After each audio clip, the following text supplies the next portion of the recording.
Ash of Roses by J. Wilburn. It was the small things that told Reba Cantor that she was in the right place. It wasn't ever as easy as a name left on a tilted mailbox or convenient street signs. Let me put that in, still standing just where she needed them. Reba had to hunt the wreckage of old houses still being reclaimed by the sands of the broken world. Here she found a doorknob in the clutter of tilted porch. The clutter of the tilted porch. She recognized it by sight and feel. No pictures from the walls remained for positive IDs, but the spindle from the missing railing was a match to her memories. A dish here or broken pieces of a chair under the debris over there forced her to admit she was in the right place. Reba slid down the surviving doorway from one of the bedrooms.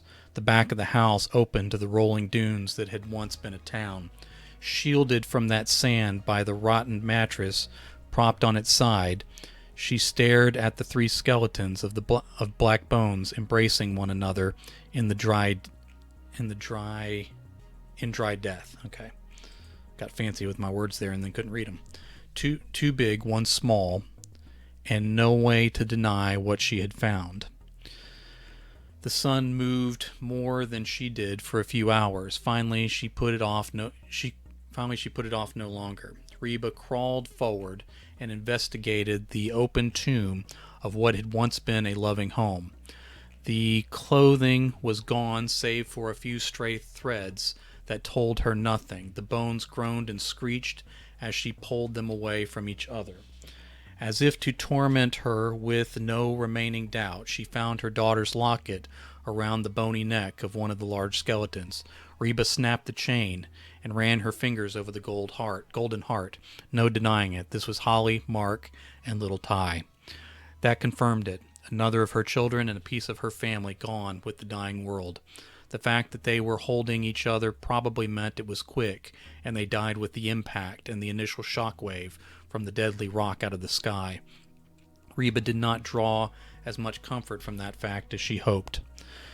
It was getting on in the day, and she could shelter in the remains of her daughter's house, but she didn't want to be here anymore. Reba covered her head and face again in sky-blue cloth. Both back out into the sun, she cut a diagonal through the open desert that covered the world now. Eventually, she'd, past tense, so she would have to orient herself so as not to wander in circles. She fought against the part of her grieving mind that told her this was pointless anyway. Most of them were gone. She could have guessed without even trying, but the fact she was alive cursed her with hope that others she loved could be too. I don't know if you can hear it, but there's a leaf blower coming, so I apologize. No matter how many she confirmed were gone, she still hoped that maybe, just maybe, after a few miles, arcing away from Holly's house, the sun cut low and bright despite dust hanging over the world. Sometimes Reba wondered if that dust actually made the sunsets more vivid. Can you guys hear that out there? Maybe it was the end of everything people put into the atmosphere from light to pollutants. Let's see if I can see that. He's literally right outside my window. All right. She sometimes thought maybe God was painting these pictures in dying light as an apology to the last few people waiting to die. She had one more place. She had one more place she needed to check. I actually have a story idea about a leaf blower driving a person insane, so wonder where that came from. It was the longest of long shots, so she had saved it for last. Trying to see if he'll show up on the... Can you guys hear that? Oh my God. She was sure her family must be gone even when she didn't find their remains as clearly as with Holly and Ty. But maybe, just maybe. Reba used the setting sun to turn her course. Then she rocks and corners. Then she used, I missed a word there. Then she used what rocks and corners of partial buildings. Then she used... I'm going to have to change this. I don't know what I was trying to say or how I was trying to say it, but I'm going to see if I can make it make sense. Then she used the rocks and corners of partial buildings she could find. Okay, that's it. That makes sense. All right. Then she used what rocks and corners of partial buildings she could find to anchor her path. Once the sun was down, these scant landmarks would be all she had to keep her path straight. Yeah, that's out there. All right. Before the last of the lights stopped painting the temporary peaks of sand, a group of travelers, going mostly northeast, came into view. They were dark shapes.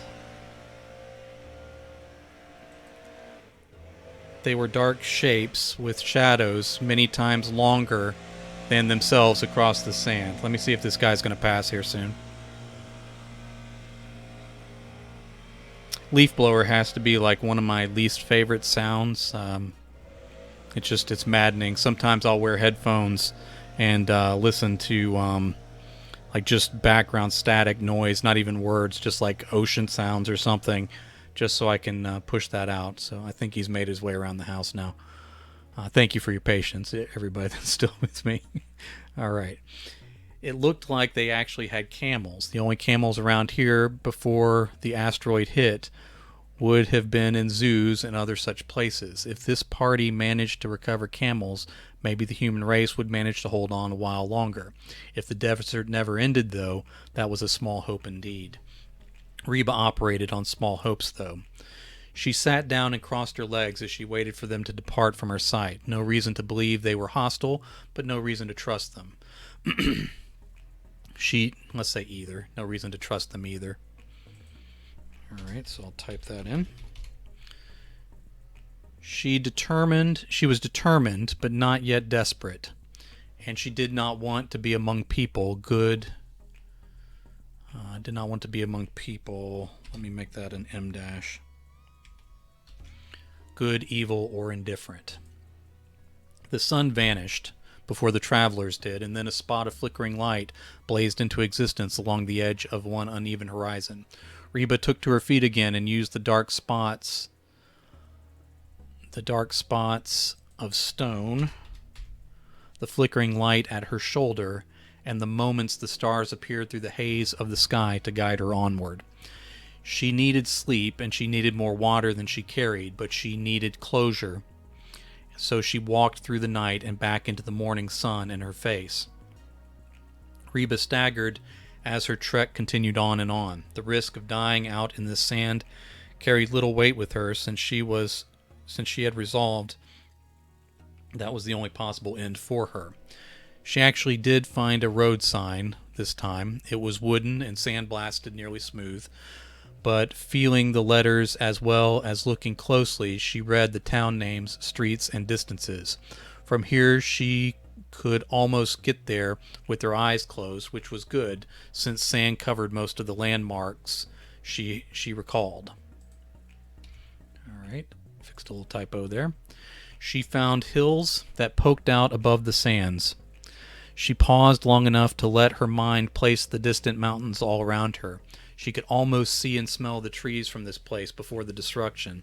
Her memory came so sharp she thought she could almost reach out and touch that world as it existed before.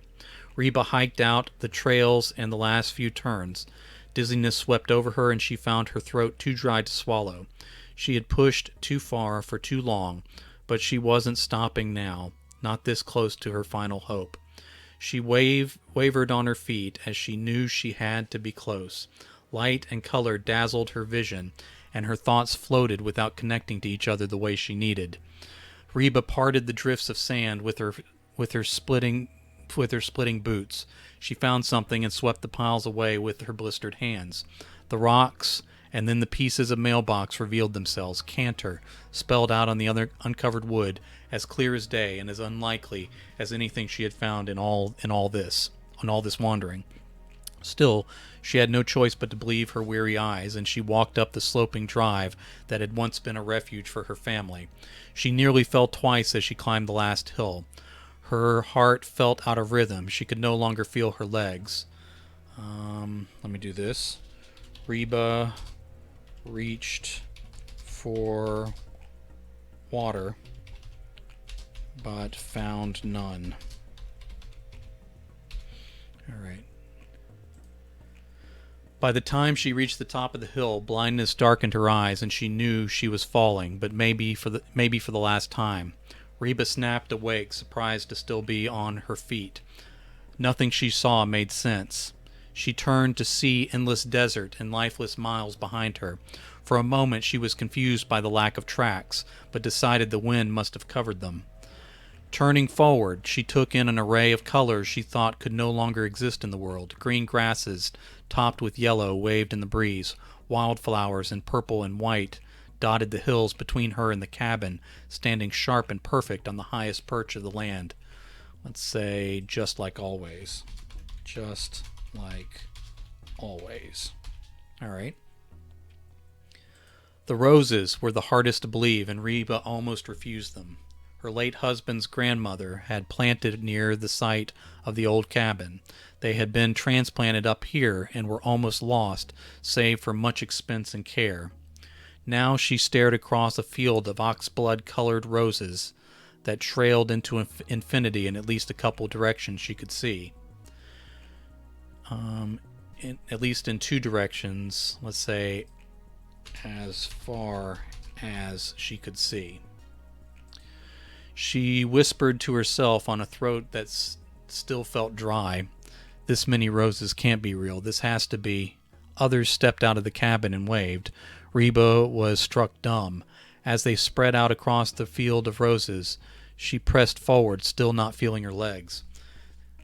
They greeted her. Let me put a they instead of a thee. Small typo. They greeted her one by one with wide smiles. Sandy, Cindy, Deborah, and Edward were all here. Their spouses and their children were alive and well and playing in the endless flowers. As they guided her up to the porch where they assured some cold iced tea waited, Holly, Mark, and Ty stepped out and waved. They held little Ty between them, and Holly's pendant caught the warm light of the morning sun. Reba frowned. Let me put an ED on the end of this. Reba frowned and reached for her pocket, but then her husband was there and took her hand before she could. Reba had always done the cooking when the family, and here I put an extra Y on when I needed a thee, when the family met up here, but she smelled the maddening savory aroma of a prepared meal, even over the perfume of the oxblood roses. She was glad her search was finally over. Let's say maybe. Just maybe. She could be happy and safe with her family again.